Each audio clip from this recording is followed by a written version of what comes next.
Concernant la pédocriminalité, je crois que, bon, on n'a rien inventé, hein, il suffit de constater le réel. Vous avez vu le scandale Kendler en Allemagne.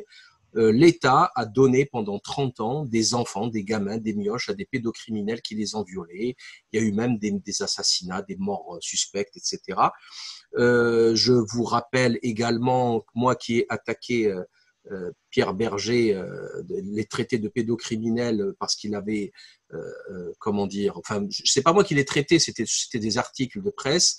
Et on l'a, je confirmais ces accusations et j'ai amené à la barre le 10 juin dernier Gérard Fauré, un des plus grands dealers de cocaïne de France, de la meilleure cocaïne possible, qui fournissait le couple Berger-Yves Saint-Laurent à la Villa Majorelle au Marrakech, au Maroc, et en leur ramenant 200 grammes de cocaïne dans ses épaulettes pour les faire passer à la douane.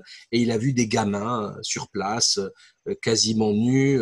Et voilà, il a témoigné à la barre mercredi 10 juin dernier. Donc c'est quand même assez extraordinaire. On a fait un travail phénoménal sur le cas Gabriel Matzneff, dont l'ami intime est Emmanuel Pierrat, l'avocat de Pierre Berger. Donc j'ai essayé de faire, lors de ma plaidoirie, le lien entre tous ces gens qui se connaissent et qui s'apprécient, qui s'entraident, hein, Yves Saint-Laurent, Pierre Berger, Emmanuel Pierrat, Gabriel Matzneff, Le Point, etc. Enfin voilà, c'est un petit monde. Et je rajoute aussi Ghislaine Maxwell, celle qui était le bras droit de Jeffrey Epstein. Il y a la presse anglo-saxonne, enfin anglaise, The Sun, qui a créé un papier il y a 3 jours, expliquant qu'elle était cachée à Paris, à quelques centaines de mètres de la demeure de l'avenue Montaigne et de la demeure d'Epstein. Et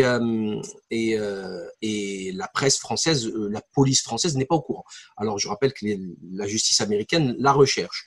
Donc il n'y a pas que, enfin, la France est un des pays phares mondiaux de la pédocriminalité. Ça, il faut le savoir. Mais je pense que c'est un peu pareil. Enfin, c'est pareil un peu partout. Il y en a de partout, dans tous les pays du monde.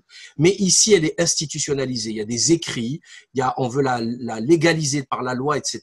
Donc, les gens, après, je comprends, hein, Chloé, je pense que c'est un petit peu normal que les gens refusent cette réalité parce que c'est extrêmement violent. Franchement, c'est le sujet brûlant.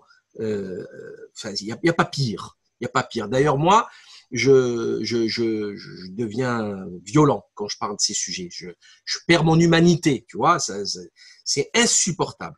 Donc, je les comprends, mais voilà, ceux qui ont la capacité, la possibilité de prendre ce combat bras-le-corps, eh ben, faites-le parce qu'il est réel.